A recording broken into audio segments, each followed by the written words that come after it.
Well, hello, welcome back to the channel. Today we're going to be servicing this Bobcat 743. It's an early 80s model, several hours on it, but we're going to be going through and changing the oil and the filters and getting that thing set up for its next project. So if that's something you're interested in seeing, stick around because it's coming up. Okay, got that replaced. What's left? Fuel filter. If you've never done one, it's hanging out back in a real easy to get to location. So it's kind of dirty in there, but it is right there. So let me get prepped up for that thing. I'm going to create another mess in that same area. So let me get squared away and then we'll get that changed out. All right, so I got my light in here where I can see, and you can see that filter. On the top in the center, right there, is what holds the bottom water separator, which is just a glass bowl together, and that's what squeezes the filter and all the seals and everything, gaskets rather, into the housing. Now, once we get this thing broke apart, with it being diesel, we're gonna have an issue with bleeding that system. So right above that, right up there on the back side, that is our bleeder nut. So we'll take that thing loose, and then I've got a primer bulb right there that will squeeze, and that will draw fuel out of our tank, and we'll fill that bowl up until it comes out of that bleeder, and then we'll make sure it's not squirting any bubbles, and then we'll tighten that thing down. Then we'll keep our fingers crossed. We'll go up there in the cab, we'll go ahead and fire this beast up, and it should just continue running, not have any issues. So anyway, that's what we're going to do next. It's kind of a tight spot to get into, so I'm going to try to get the best footage that I can, but no guarantees. All right, so underneath the fuel tank on the left hand side of the machine, you're going to have a little valve in here where you can shut off your fuel. So I want to do that next because that feeds right in to the filter. So let's go ahead and shut that off. I just put some fuel in this morning, so got that shut off. Now we'll just set up in here and go ahead and take off our filter. Okay, so down here on the bottom there's actually a little water separator that you can open up to get water out of that thing. There's not really anything in it, but on the top here we've got 11mm bolt, that one I mentioned to you earlier. We're going to get it loosened up.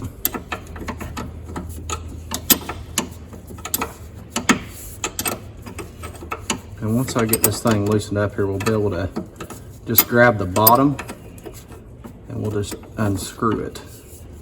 It feels like it's getting pretty good spot right now. So I'm just going to try to spin him loose here.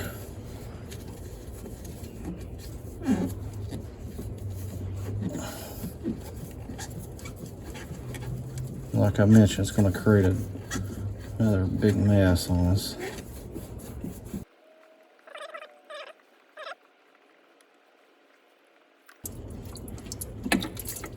All right, we are now loose.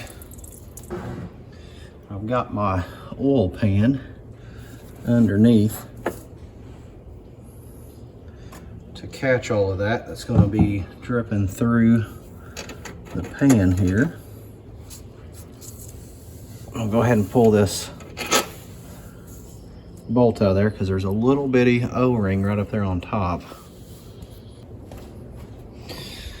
Okay, you can kind of see what we got down there to catch everything, because the lower part down here got absolutely soaked with diesel, which might actually help clean up some of the other oils and junk that was in there. So anyway, be prepared for that if you're on a concrete floor. All right, back over here on the bench, we've got our bowl assembly and everything that we saw that we just pulled out of there.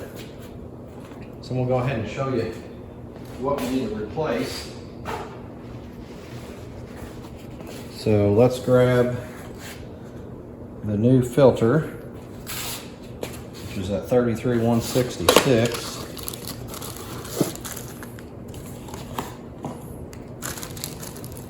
Obviously, here's our filter. There's indication on what side goes up versus down, so that's pretty straightforward. And then we have all of our gaskets here. A couple of O-rings.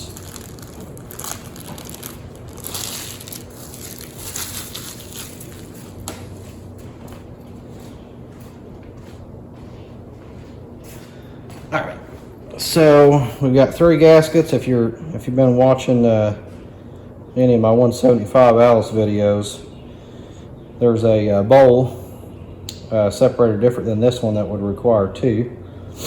In this case, I require 3. In this case, we only need 2. So we'll pull this one off. There is the bolt that squeezes everything together, and that got that little O-ring up in there, so we're going to renew that with the new one.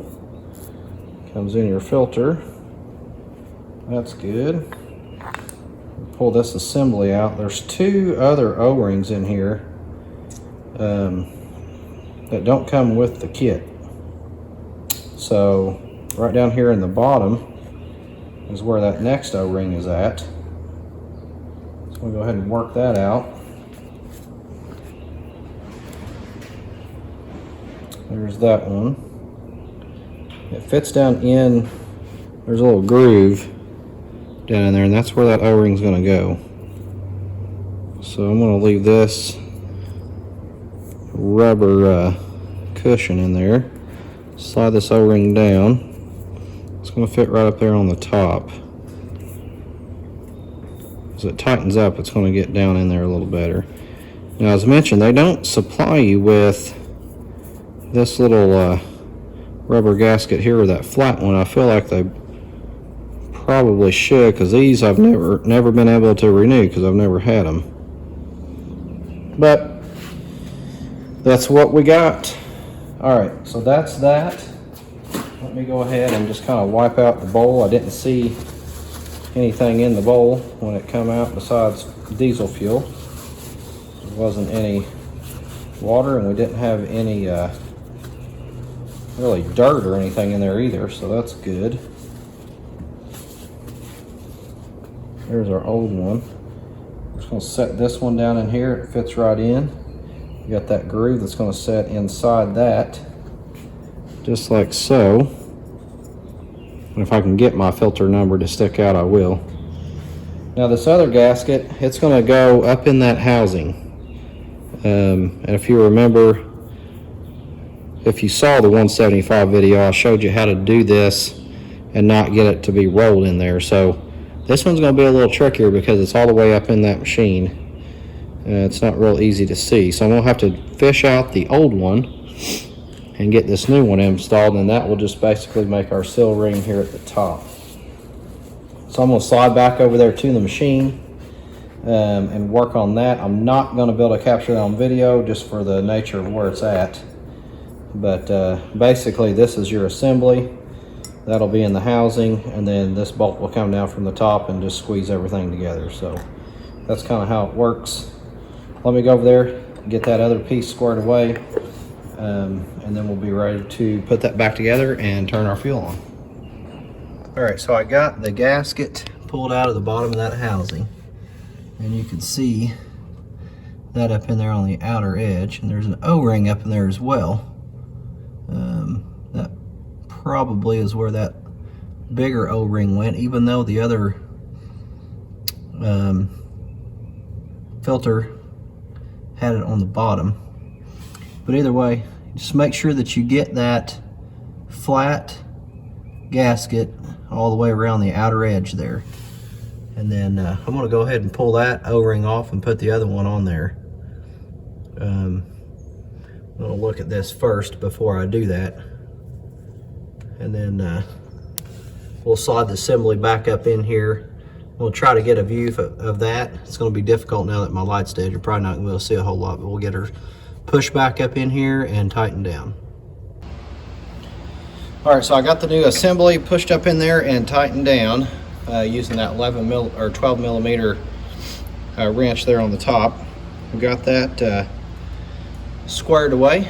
At this point, I'm going to turn the fuel back on, and then we're going to loosen up that top nut up there on the top to kind of bleed the air out of the system here. So that's what I'm going to do next. All right, we've got our fuel turned back on, and I'm not sure what size that is, but it is a 16 millimeter. I'm just going to take that completely out.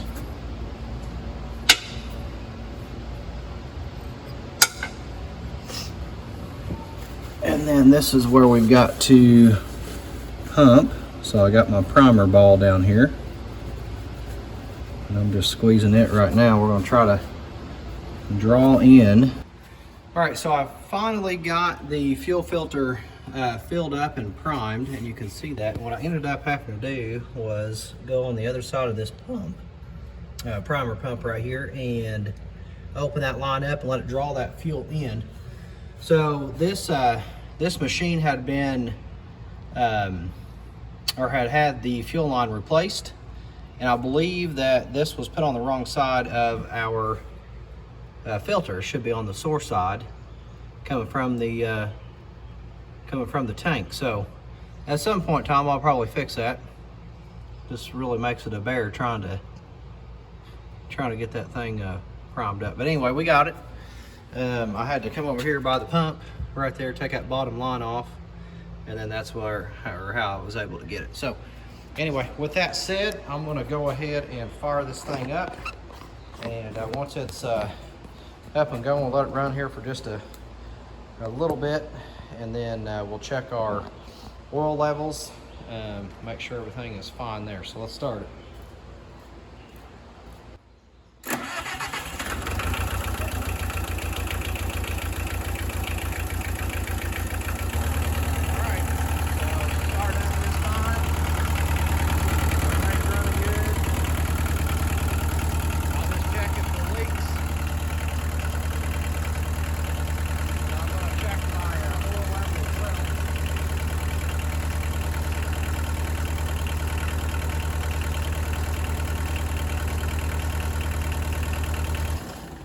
Thanks for watching. Hit like, subscribe, share this video, and stick around. There's a lot more coming up on this Bobcat 743.